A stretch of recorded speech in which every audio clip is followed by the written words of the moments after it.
작년 2월에 세상을 떠난 우리 한국의 지성이죠. 고 이어령 박사가 원래 이분은 철저한 무신론자였습니다.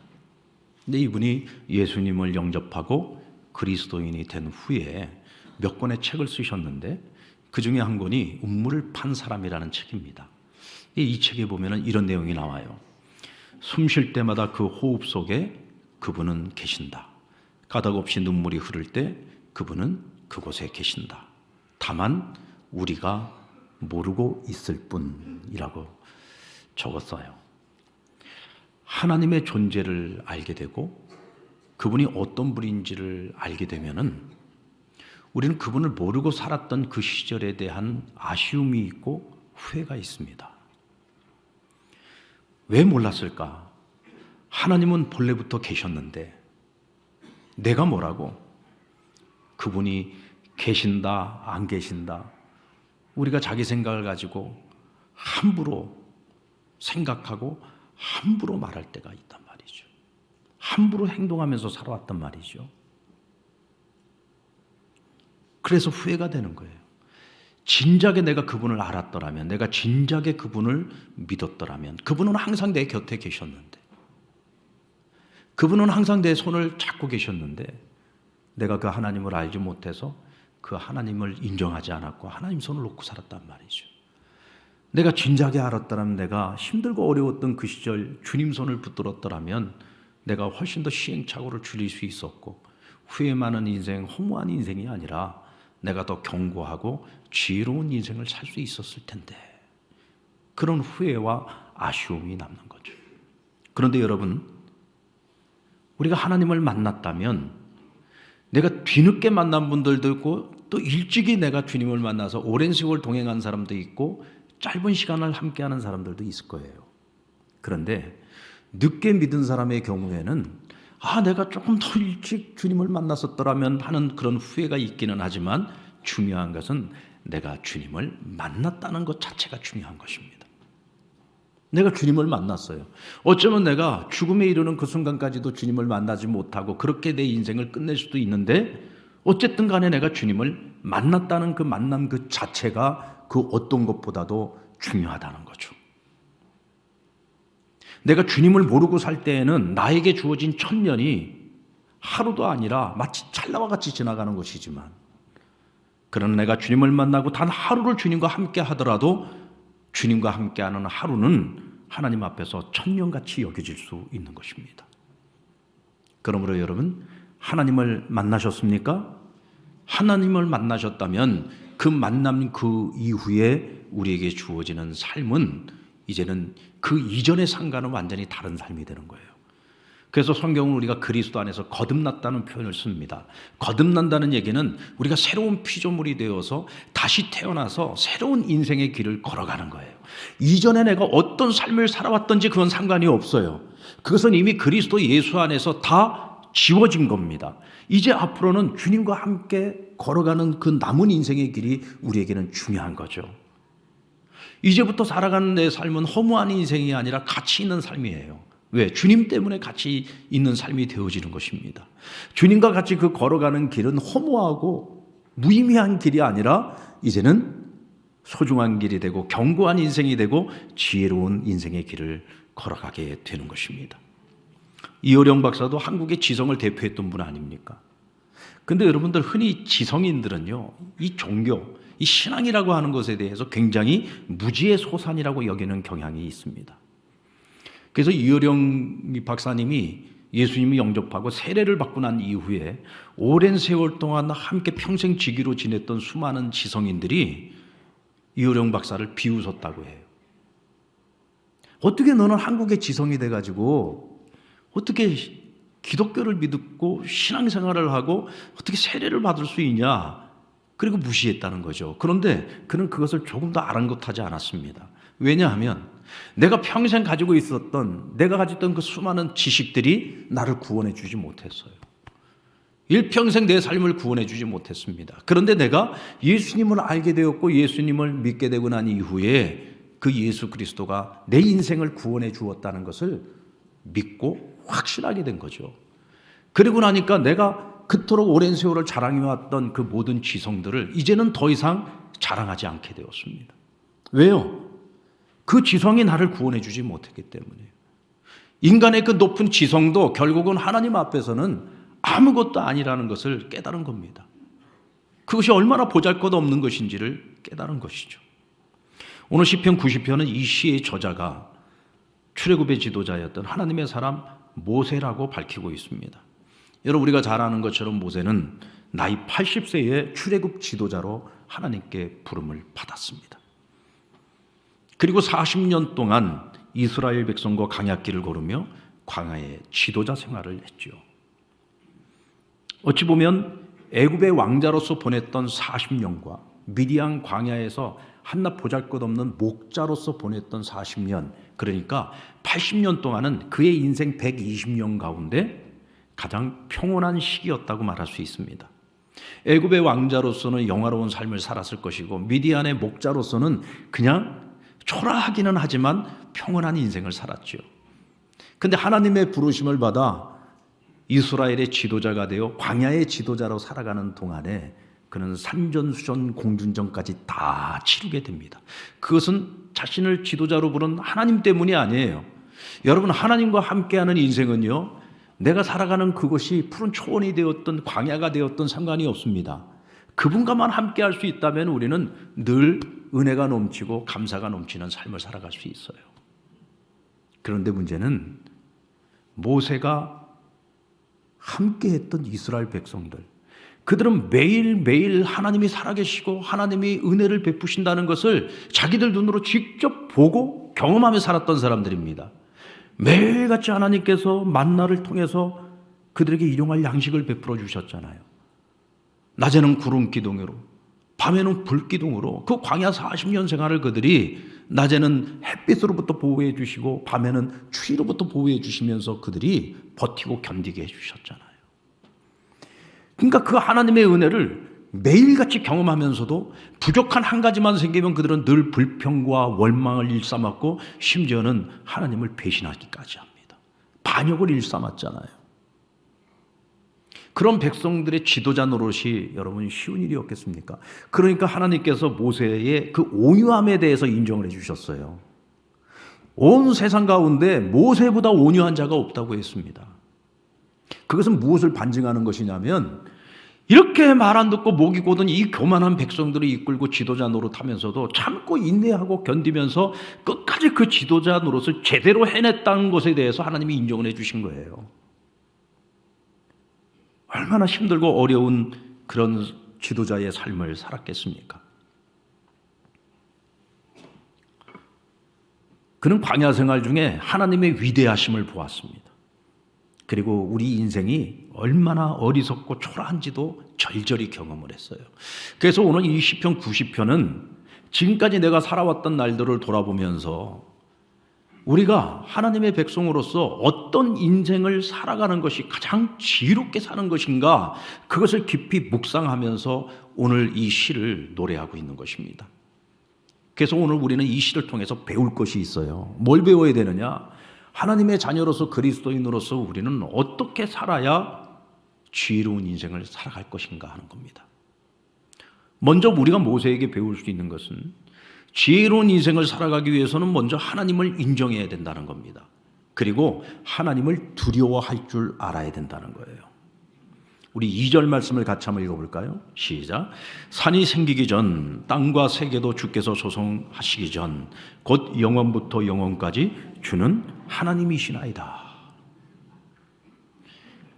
이스라엘의 조상이었던 아브라함, 이삭, 야곱, 그들의 하나님, 곧 아브라함의 하나님, 이삭의 하나님, 야곱의 하나님, 그 하나님이 그 조상들과 한 약속을 지키시기 위해서 애굽에서 종살이하고 있던 이스라엘 가운데 찾아오셔서 그들을 애굽에서 출애굽을 시킨 겁니다. 그들을 해방시켜 주신 거예요. 누가요?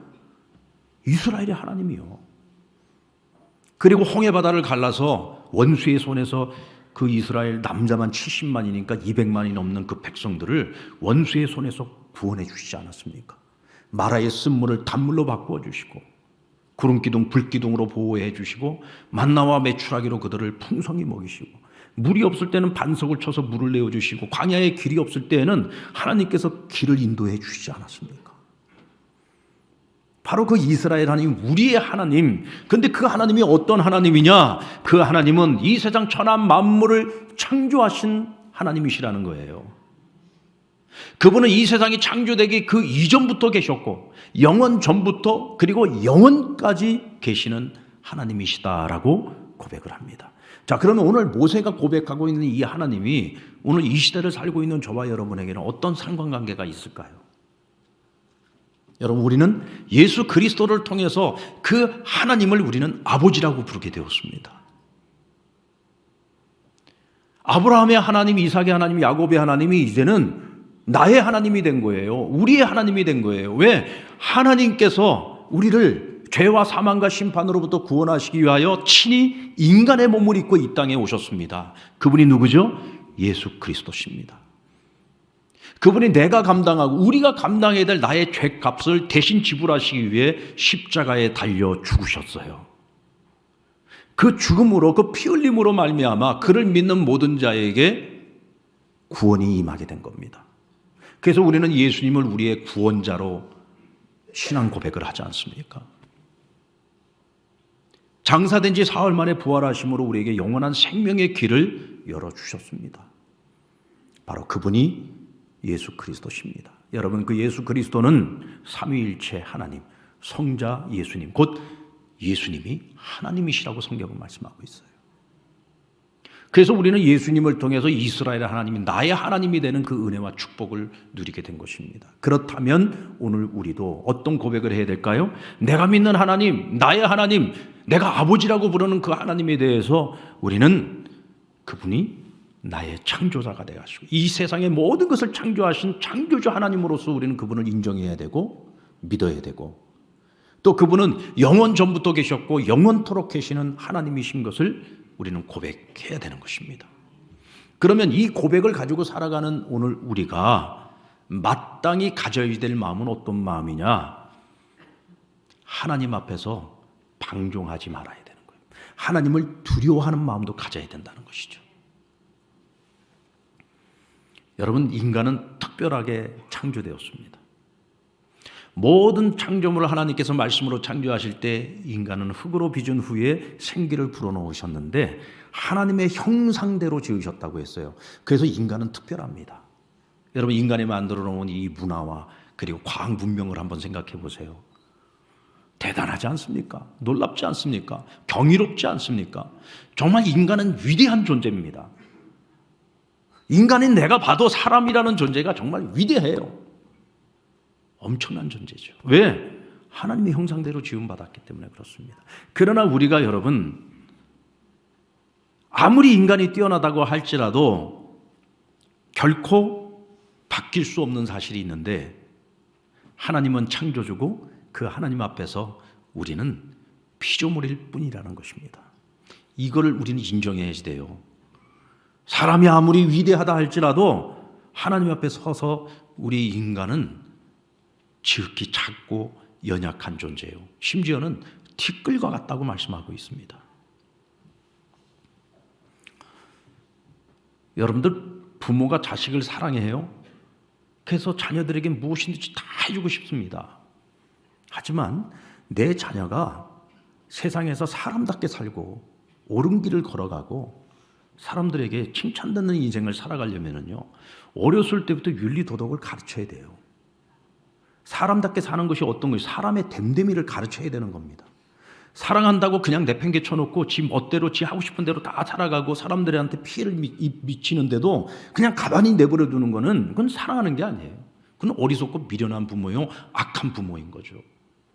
하나님은 이스라엘 자기 백성으로 삼으셨을 때 자기 백성이고 자기 자녀인 이 이스라엘이 하나님을 떠나고 하나님 말씀을 떠나서 자기 소견에 좋은 대로 살아가면서 세상에 악한 영향을 미치며 살아갈 때에 그들을 그냥 놔두지 않았어요. 처음에는 책망도 해보고 교훈도 줘보고 이리저리 다 손을 써봐도 안 됐을 때 결국 하나님 그들을 벌하실 수밖에 없었잖아요. 왜 그들을 벌하셨습니까? 버리기 위한 벌이 아니었잖아요. 어떻게 해서든지 그들을 회복시키기 위한 벌이었고 하나님의 사람답게 만들기 위한 벌이었죠. 1년이면 갈 수 있는, 1년이면 충분히 가고도 남을 가나안 땅까지 하나님께서는 40년에 걸쳐서 그들이 가게 만드셨어요. 왜 그랬을까요? 하나님의 백성으로 삼았지만 아직도 멀었어요. 하나님 백성 다워지려면 그래서 40년 동안 훈련시킨 겁니다.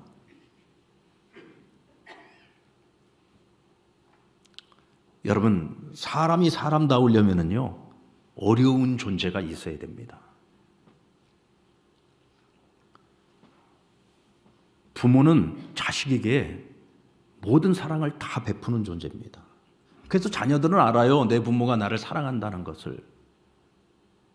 그러나 또 한편으로 자녀들은 부모를 어려워할 줄도 알아야 되는 거예요. 오늘 한 가정이 저에게 2부 예배 끝나고 와서 기도를 받고 갔는데 그 딸아이가 초등학교 4학년이에요. 근데 이제 4학년쯤 되니까 요즘 말을 잘 안 듣는데요. 아빠가 그러더라고요. 그래서 제가 얘야 너 오늘 2부 예배 드렸냐? 근데 이 아이는 교회 학교에서 예배를 드려서 제 설교를 못 들었대요. 그래서 제가 오늘 다시 설교를 해줬어요. 아이에게. 아빠와 엄마가 너를 무한히 사랑하지만 그러나 너는 아빠와 엄마의 사랑을 믿되 아빠와 엄마를 어려워할 줄도 알아야 되는 거야. 아빠와 엄마가 너 잘 되라고 하는 이야기를 귀 기울여 잘 듣는 거 그게 어려워하는 거야. 부모님이 하라는 대로 잘 따라가면 우리가 실수를 줄일 수 있고 우리가 더 잘 될 수 있어. 그게 부모를 어려워하는 거야. 여러분, 부모를 어려워해야 자녀가 잘 될 수 있잖아요. 어디 가서 욕먹지 않고 그렇잖아요. 됨됨이가 올바른 사람으로 살아갈 수 있지 않습니까? 우리도 역시 마찬가지입니다. 하나님과의 관계 속에서 우리는 하나님 사랑의 하나님이시지만 우리에게 모든 것을 아낌없이 내어주신 분이시지만 그러나 또 한편으로 우리는 하나님을 어려워할 줄 알아야 됩니다.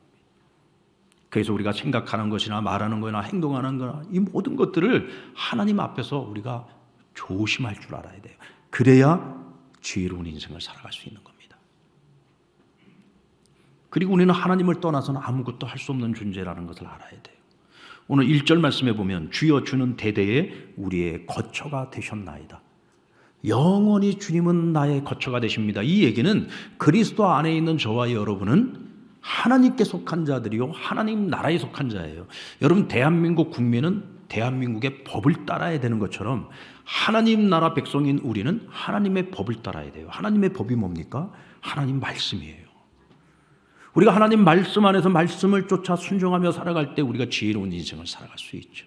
예수님께서는 이렇게 표현해 주셨습니다. 요한복음 15장 5절 말씀에 보면 나는 포도나무요 너희는 가지라. 그가 내 안에 내가 그 안에 거하면 사람이 열매를 많이 맺나니 나를 떠나서는 너희가 아무것도 할 수 없다라고 말씀하셨어요.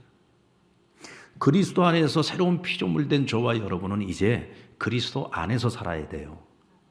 그래서 주님이 내 안에 내가 주님 안에 어떻게 해야 우리가 주님 안에서 살아갈 수 있습니까? 하나님 말씀 안에서 살아가는 거예요. 하나님 말씀을 읽고 하나님의 뜻이 무엇인지를 알아서 그 뜻 앞에 순종하는 삶을 살아가는 것이 주님과 동행하는 삶이고 주님 안에서 살아가는 거죠. 이때 우리가 좋은 열매를 맺을 수 있고 많은 열매를 맺을 수 있습니다. 그러나 우리가 말씀을 떠나서 살아가면 우리는 아무것도 할 수 없어요. 말씀을 떠나서 살아가면 우리는 절대로 하나님이 기뻐하시는 삶을 살아갈 수 없고 열매 맺는 인생을 살아갈 수 없는 겁니다. 여러분 말씀 중심으로 말씀 안에서 말씀을 지켜 행하며 말씀이 내 인생의 푯대라는 마음을 가지고 말씀을 붙잡고 살아갈 수 있는 저와 여러분 되기를 우리 주님의 이름으로 축원합니다. 아까도 말씀드렸듯이 인간은 여러분 정말 탁월한 존재입니다. 여러분들 하늘을 나는 비행기를 보면서 이런 생각 안 해보셨습니까? 아니 비행기를 타고 어디 먼 곳으로 가면서 그런 생각 안 해보셨어요? 세상에 이 엄청난 이 쇳덩어리가 어떻게 이렇게 많은 사람들을 태우고 하늘을 날 수 있을까? 내가 돈 주고 비행기 표 끊어서 탔으니까 데려다 주겠지. 여러분 당연하게 생각하지 마세요. 이건 당연한 게 아닙니다. 이건 여러분 정말 엄청난 일인 거예요. 엄청난 일. 그 어마어마하게 무거운 그 쇳덩어리가 이렇게 많은 사람들을 태웠으니 얼마나 무거워요. 근데 그것이 하늘을 날라요. 몇 시간을 날아가 가지고 우리가 원하는 목적지에 딱 정확하게 데려다 준단 말이에요. 이게 어떻게 우연입니까? 여러분, 이것은 인간의 위대함의 결과예요. 저는 인간의 위대함의 결과라고 생각합니다. 그것을 발명해내고 그것을 운영할 수 있는 이 인간의 이 시스템, 정말 대단한 것 아닙니까? 인간과 가장 흡사한 존재를 인간이 만들어냈어요. 창조해냈습니다. AI 아닙니까? 그런데 이 AI의 두뇌가 이제는 인간을 능가하고 있어요. 그래서 이제는 AI의 역습이 인간 사회에 찾아오지 않을까, 그걸 우리가 지금 두려워하고 염려해야 되는 그런 세상이 되지 않았어요. 여러분, 이런 인간의 과학 문명도요, 우리가 가지고 있는 이 뇌의 몇 프로를 사용해서 만들어낸 겁니다. 뇌의 기능 전체를 사용한 게 아니에요. 우리의 뇌의 기능 중에 정말 일부를 사용해서 이런 과학 문명을 만들어냈어요. 그러니까 만약에 우리가 이 뇌의 기능을 100%를 다 활용할 수 있다고 한다면 대체 어떤 세상이 만들어질까? 상상할 것도 없어요. 자, 그렇다고 한다면 그런 인간을 창조하신 하나님은 대체 얼마나 위대하십니까? 그 하나님이 얼마나 위대하세요? 그 하나님 앞에서 우리는 티끌 같은 존재, 티끌 같은 존재. 그것을 우리가 경험할 수 있는 그 첫 번째가 뭐냐면 죽음입니다. 죽음. 인간이 아무리 탁월하고 대단하다고 할지라도 죽음 앞에 선 인간은 아무것도 아니에요. 3절과 4절 말씀 같이 한번 읽어볼까요? 시작. 주께서 사람을 티끌로 돌아가게 하시고 말씀하시기를 너의 인생들은 돌아가라 하셨사오니. 4절. 주의 목전에는 천년이 지나간 어제 같으며 밤의 한순간 같을 뿐이니이다. 여러분, 우리 인생은 일장춘몽이에요. 아무리 잘 나가는 인생도 언젠가 죽음이 찾아오면 끝입니다. 그리고 사라지는 존재요, 잊혀지는 존재입니다. 역사상 그 위대했던 그 인생들, 인물들이 있잖아요. 그러나 그들도 죽음 앞에서는 어쩔 수 없어요. 다 사라지는 존재고 잊혀지는 존재인 겁니다. 우리가 이 땅을 살아가는 동안 누리고 있는 모든 것들도 다 지나고 나서 보면 아무것도 아닌 것들이거든요. 그런데 우리는 그것을 소유하기 위해서 어떻게든 그걸 좀 더 누려보기 위해서 할 짓 안 할 짓 다 하면서 거기에 매여서 거기서 집착하면서 살아가고 있지 않습니까? 지나가고 난 다음에 뒤돌아보면 아휴, 내가 이런 걸 위해서 그렇게 몸부림치고 살았단 말이야. 후회 막심이죠. 그러나 그렇게 지나가 버린 세월이 얼마나 많습니까? 일장춘몽과 같은 세상이란 말이죠. 그런 인생이에요. 모세는 120년을 살았고 그의 형 아론은 123년을 살았습니다. 그러니까 당시의 평균 수명이 인생은 70이요 장수가 80이라고 했어요. 그러니까 80을 사는 인생이 평균이라고 한다면 그들은 한 40년을 더 산 거죠. 왜 그랬을까요? 하나님께서 이들에게 사명을 주셨기 때문에요. 그 사명을 완수하기 위해서 한 40년 인생을 더 살았다고 보시면 됩니다. 이 얘기는 무슨 얘기냐면 광야 40년을 사는 동안 모세는 처음 애굽에서 같이 출발했던 사람들 중에 거의 대부분의 사람들이 모세가 인생을 살아가면서 죽어가는 것을 다 지켜봤다는 얘기입니다. 수명이 다해서 죽는 사람들도 있었고 그들이 하나님 앞에 잘못을 범하고 죄를 범해가지고 하나님께 징벌을 받아서 땅이 갈라져서 죽고 전염병으로 죽고 하늘에서 불이 떨어져서 죽고 그런 하나님의 심판으로 그 죄의 값으로 죽어가는 그 사람들을 지켜봐야 됐단 말이죠. 그러면서 모세가 깨달은 것이 뭡니까? 인생에 찾아오는 이 모든 어리석음과 이 모든 죄, 이것이 결국은 우리 인생을 어리석게 만들고 우리를 불행하게 만든다. 근데 그것이 뭐냐? 죽음이라는 거예요. 그것을 모세는 눈으로 지켜봐야지 됐어요. 10절 말씀에 보면 우리의 연수가 70, 강건하면 80이라도 그 연수의 자랑은 수고와 슬픔뿐이라고 했습니다. 그런데 그 세월도 신속기간이 어떻게 간다고요? 날아간다고 했어요. 날아간다고. 요즘 100세 시대라고 하지만 여러분들 참 이 80년을 사는 것도 쉬운 일이 아니더라고요. 그리고 80을 넘어가면 그때부터는 삶의 질이 현격히 떨어집니다. 살아가고 있지만 참 산다는 것이 너무 힘들고 어려운 것을 느끼기 시작해요. 며칠 전에 저희 성도 아버님이 소천하셨는데 연세를 여쭤봤더니 82세에 돌아가셨어요.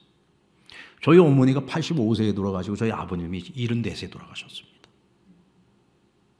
제가 그걸 가만히 생각을 해보면서 앞으로 내가 살아야 될 남은 날들을 한번 계수를 해봤어요.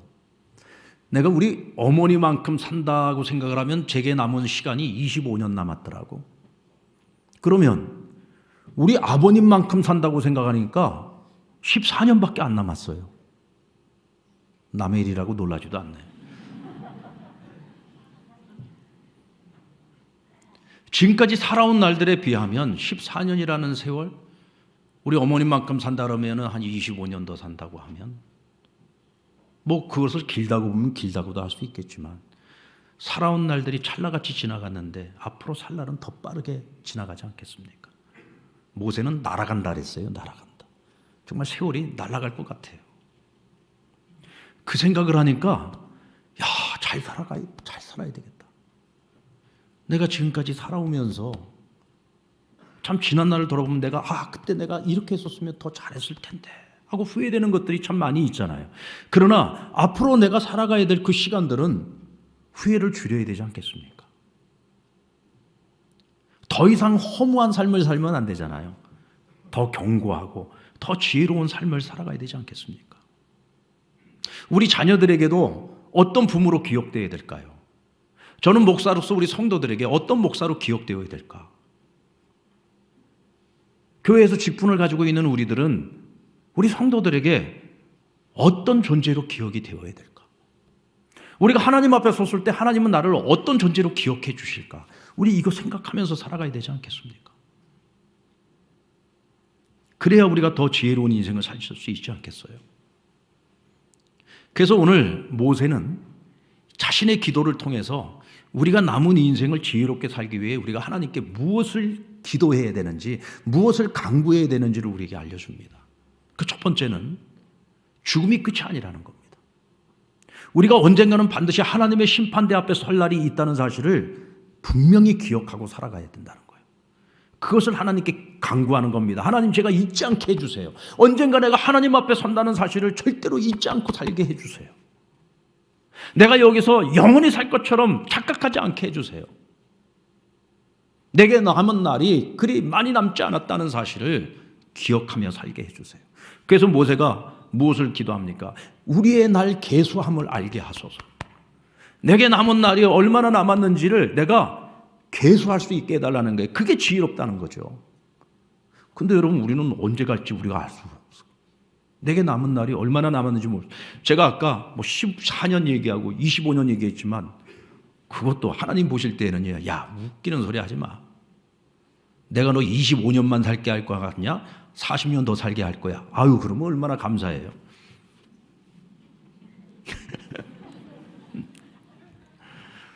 여러분, 그러나 오래 사는 것이 꼭 축복이겠습니까? 어떻게 사느냐가 중요한 거죠. 어떻게 사느냐. 그러나 우리가 장담할 수 없어요.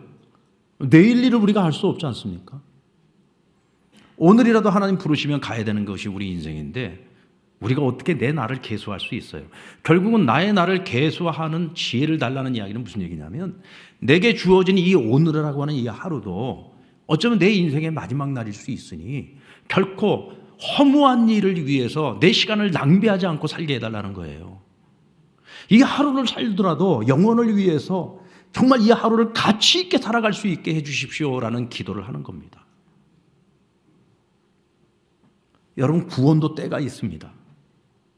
구원도 때가 있어요. 그 며칠 전에 우리 그 세상을 떠나셔서 장례를 치른 그 아버님, 온 가족이 다 신앙생활을 잘하고 있는데 이 아버님만 예수님을 영접을 안 하는 거예요. 뭐 자녀들이 하도 교회 한번 가보자 해서 교회를 한 번, 두 번 따라가 본 적은 있는데 예수님을 영접을 하지 않아요.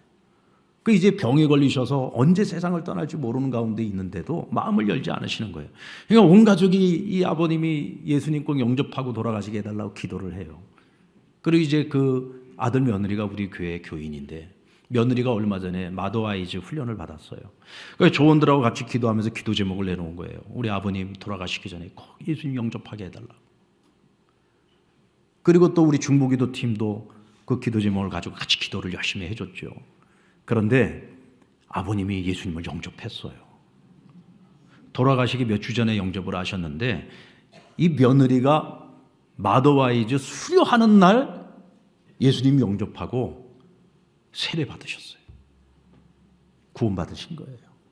그래가지고 그 며느리가 마더와이즈 수료식에서 간증을 했어요. 간증을 하면서 그 아버님 얘기를 하면서 눈물을 흘리면서 우리 아버님이 예수님 영접하게 돼. 많은 사람들이 정말 함께 기도해 주어서 아버님이 예수님 영접하고 세례 받고 너무너무 감사하다는 거죠. 그리고선 얼마 있다가 하나님 부르심을 받은 거예요. 만약에 그 아버님이 끝까지 주님 영접하지 않고 돌아가셨다고 하면은 그 장례식이 얼마나 슬픈 장례식이 되었겠습니까? 여러분들, 이 구원이라고 하는 것은요, 내일을 장담할 수 없어요. 오늘이 그날인 겁니다.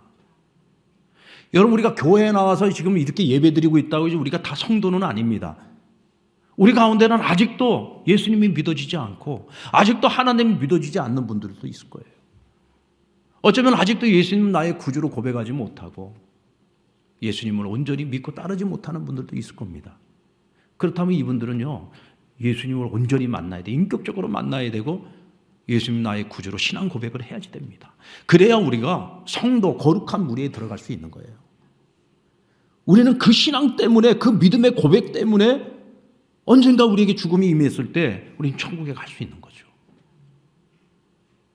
근데 그 고백의 날이 오늘 이 자리에 있는 분들 중에 오늘이 될 수도 있어요. 에이, 뭐 다음 주에 와서 고백하지 뭐. 다음 주부터 한번 믿어보지 뭐. 그 다음 주가 안 올 수 있다니까요. 내일이 안 올 수 있어요. 오늘 내가 이 설교를 듣는 이유는 어쩌면 오늘 하나님께서 아직 믿음 없는 나에게 믿음을 가지라고, 너에게 시간이 많이 남아있지 않다고, 지금이 아니면 안 된다고 오늘 하나님 나에게 말씀하시는 것일 수 있어요. 그러니까 자꾸 다음으로 미루지 마십시오. 오늘 내가 해야 될 일이면 오늘 해야지 되는 겁니다. 왜 우리가 어리석고 미련해집니까?